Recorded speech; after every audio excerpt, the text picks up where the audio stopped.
નમસ્કાર, સ્વાગત છે આપનું ઝી 24 કલાકમાં. આપની સાથે હું છું મિત્તલ અને હું છું મિથુન. અને ફટાફટ સમાચારો જોઈએ તે પહેલા એક મહત્વના સમાચાર સામે આવી રહ્યા છે, તેના પર નજર કરીએ. ગાંધીનગરમાં આરોગ્ય અને જનકલ્યાણ ક્ષેત્રે આજે મહત્વની ડિજિટલ પહેલનો પ્રારંભ થયો છે.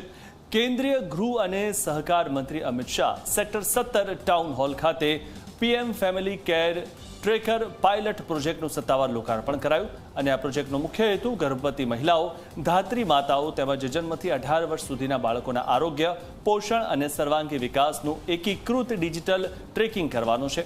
આરોગ્ય, મહિલા અને બાળ વિકાસ તથા શિક્ષણ વિભાગની વિવિધ ડિજિટલ સિસ્ટમોને એક પ્લેટફોર્મ પર લાવી લાભાર્થીઓનું અસરકારક નિરીક્ષણ કરાશે. આઝાદીથી 100 વર્ષ સુધીનો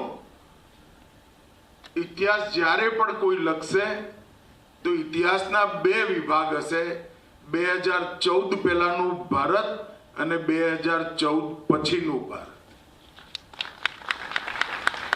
ને આ પરિવર્તન એ લોકતાંત્રિક રીતે થયેલા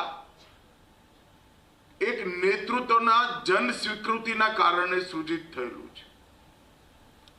2014ની સામાન્ય ચૂંટણીઓમાં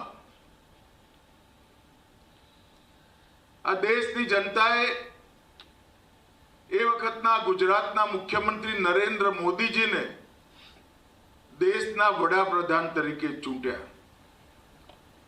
અને 2014 પછી દરેક ક્ષેત્રની અંદર ભારતમાં આમૂલ ચૂર પરિવર્તન લાવવાનું કામ ભારતીય જનતા પાર્ટીની ભારત સરકારે કર્યું. કોઈ ક્ષેત્ર એવું નહીં હોય જેના વિકાસ માટે સમયબદ્ધ આયોજનપૂર્વક લાંબા ગાળાનું આયોજન ન થયું. અને સર્વાંગીણ વિકાસ, સર્વસ્પર્શીય વિકાસ, એની એક નવી વ્યાખ્યા ભારતીય જનતા પાર્ટીના નેતા અને આપણા વડાપ્રધાન નરેન્દ્ર મોદીએ સૃજિત કરવાનું કામ કર્યું છે. દરેક ક્ષેત્રની અંદર લાંબા ગાળાની દૂરદ્રષ્ટિ સાથે સુપરિણામકારી પરિવર્તન લાવવા માટેની દીર્ઘકાલીન નીતિઓ ન કેવલ બની, એનું મોનિટરિંગ પણ થયું અને જમીન પર પણ ઉતરી. દેશની સુરક્ષા, દેશની સંસ્કૃતિ, દેશની શિક્ષા નીતિ, દેશનું અર્થતંત્ર, દેશનું ઇન્ફ્રાસ્ટ્રક્ચર, આત્મનિર્ભર થવાની દિશામાં દેશનો ઔદ્યોગિક વિકાસ, દરેક ક્ષેત્રની અંદર અનેક પ્રકારના પ્રયોગોને સાંકળીને નવી નીતિઓના નિર્માણ કરવાનું કામ અને જરૂરત પડે તો નીતિઓને ફરીવાર સુધારવાનું કામ પણ બારીકીથી થયું. આજે હું આ બધા વિષયમાં કહેવા માટે અહીંયા નથી આવ્યો, પરંતુ બે વિષય પર નિશ્ચિત વાત કરવા માંગુ છું.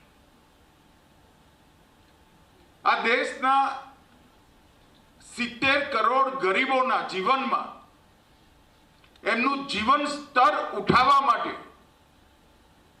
સમગ્રતાથી એક પ્રયાસ નરેન્દ્ર મોદીજીના નેતૃત્વમાં થયો. એક જમાનો તો કે દેશના વડાપ્રધાને સ્વીકાર કર્યો હતો કે હું 1 રૂપિયો દિલ્હીથી મોકલું છું તો 15 પૈસા જ ગરીબ જોડે પહોંચે છે, 85 પૈસા વચ્ચે ચાઉ થઈ જાય છે.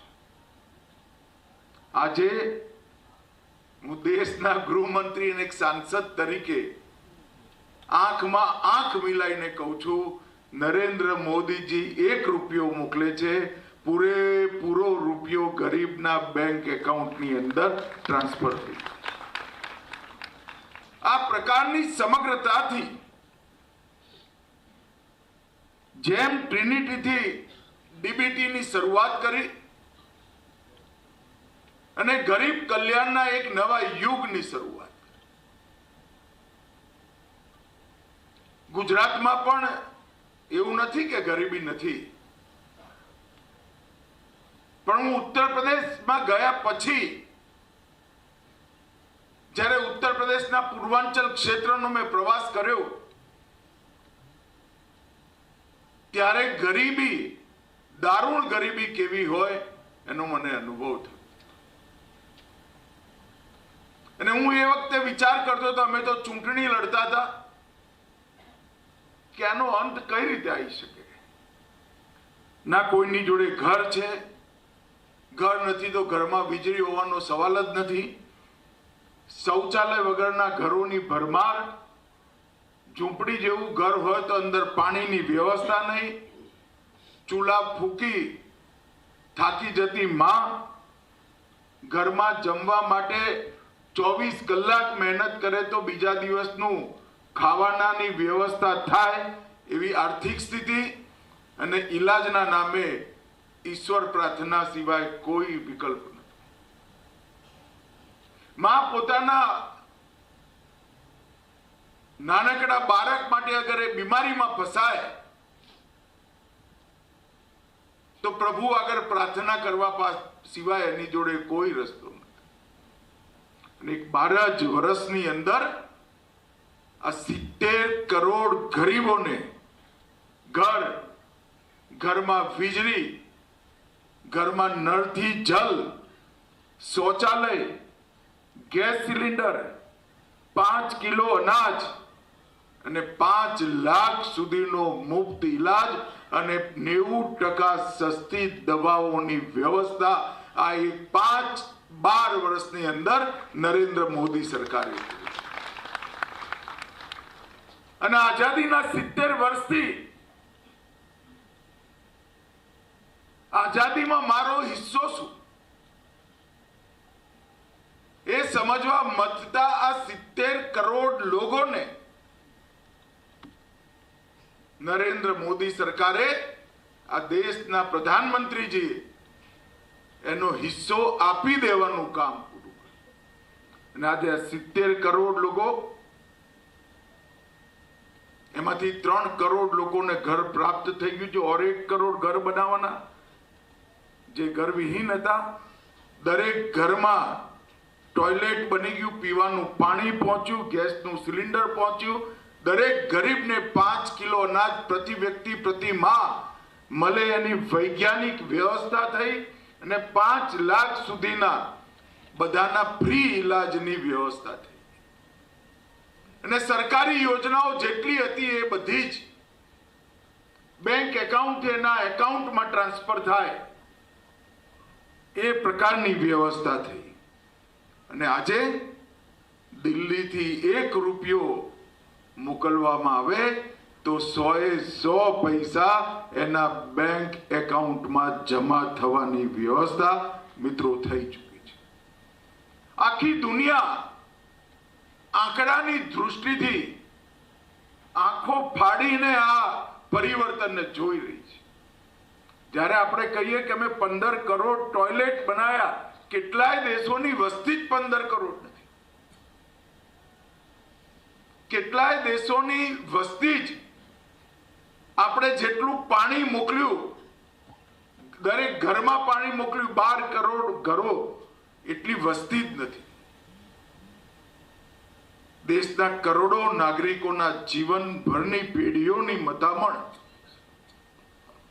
નરેન્દ્ર મોદી સાહેબે એક 12 વર્ષની અંદર પૂરી કરી દીધી. મેં અનેક એવા લાભાર્થીઓને સાંભળ્યા છે કે મેં ઉપર અને નીચે થઈને 5 પેઢી જોઈ. પહેલી વાર ઘરમાં મારો પ્રવેશ થયો છે, જેમાં ગેસ છે, ટોયલેટ છે, પાણી છે, અનાજ છે અને વીજળી. 5 કે પેઢીનું સ્વપ્ન એક 12 વર્ષમાં પૂરું થયું. અને આજે PM FCT એ એક પ્રકારથી એનું આગળનું એક સ્ટેપ છે. PM ફેર કેર ટ્રેકર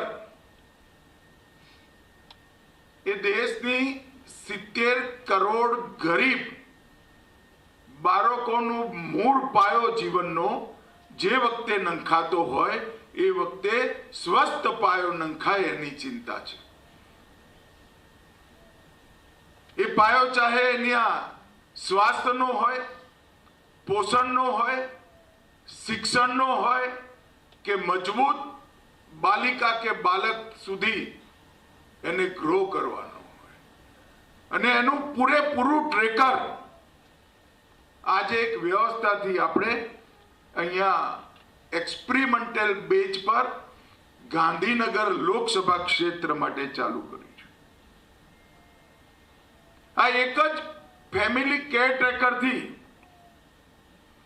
કોઈ બાળક પોલિયોના ટીપા પીવાથી છૂટી ગયું હોય તો તરત જ તાલુકાના જિલ્લાના આરોગ્ય અધિકારીમાં ફ્લેગ થશે, એના MLA MP સુધી એની સૂચના પહોંચશે. એક બાળકી સ્કૂલ ગઈ, ત્રીજા સુધી ભણી, ચોથામાં દાખલ ના થઈ તો તરત જ એનું નામ ફ્લેગ થઈ જશે અને એના ઘરે અભિભાવક વાલી મંડળની બહેનો પહોંચશે, પ્રિન્સિપાલ પહોંચશે, અને છતાંય ના આવે તો તાલુકાના જિલ્લા કક્ષાથી અને MP MLA કક્ષાથી એની ચિંતા થશે. કોઈનું વજન ઓછું હોય, કોઈની હાઈટ ઓછી હોય, ઊંચાઈ ઓછી હોય, એને વિશેષ ધ્યાન આપવાની જરૂર એવા બાળકો પણ તરત જ ચિહ્નિત થઈ એના માટેની યોજના એને પહોંચે એની વ્યવસ્થા કરશે. અને માતા સગર્ભા બને ત્યારથી એ ધાત્રી હોય ત્યાં સુધી, બાળક એનું દૂધ પીતું હોય ત્યાં સુધી એના સંપૂર્ણ આરોગ્યની ચિંતા પણ આની અંદર લઈ લીધી છે. 16 વર્ષ સુધી એ બાળક કે બાળકી PM ફેમિલી કેર ટ્રેકરથી રાજ્ય સરકારના ચારેય વિભાગોના ટ્રેક પર લગભગ 16 યોજનાઓ આની અંદર સમાહિત થઈ જવાની.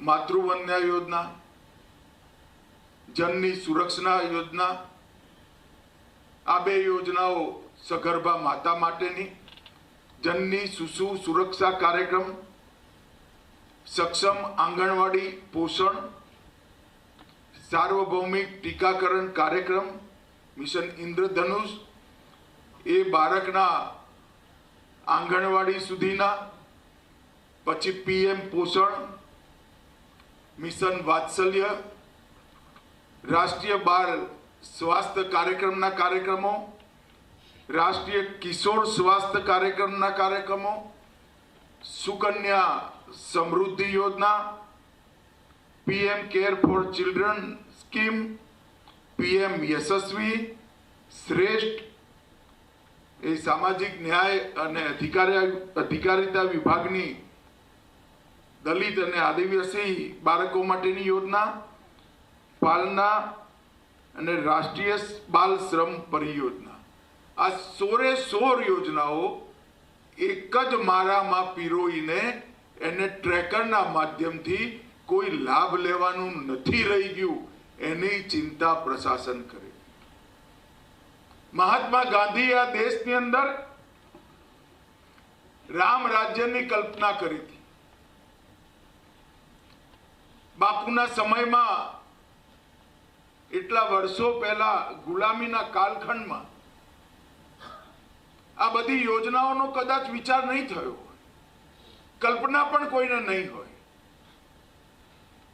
પરંતુ બાપુએ રામરાજની કલ્પનાની બહુ સાદી વ્યાખ્યા કરી હતી કે પ્રજાની ચિંતા કરે, પ્રજાની કાળજી કરે અને પ્રજાની માવજત કરે એવું શાસન એ જ રામરાજ.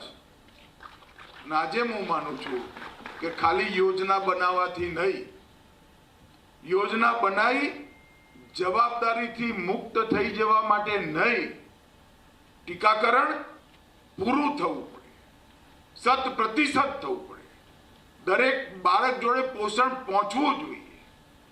કુપોષિત બાળક અગર વજન ઓછું હોય, ઊંચાઈ ઓછી હોય તો એના માટે યોજનાનો એનો લાભ મળવો જોઈએ. કિશોરી સુધી, કિશોરો સુધી દરેક યોજના પહોંચે એની ચિંતા.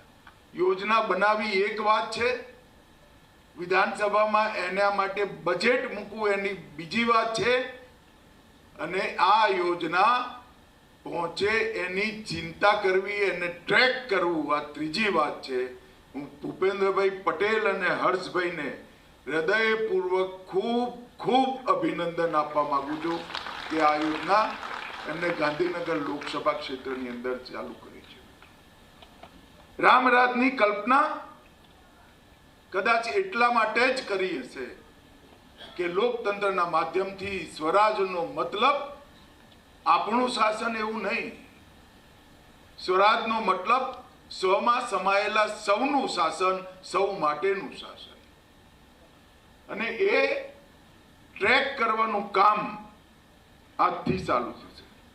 આજે અહીંયા બાળકોને પોલિયોના ટીપા પીવડાવવાનું પણ કામ થયું, પોષણ કીટના વિતરણનું પણ થયું, હેલ્થ પાસપોર્ટ જારી પણ કર્યો, અને પીએમ ફેમિલી કેરટેકરના પહેલા 3 લાભાર્થીઓને પત્ર આપવાનું પણ કામ થયું.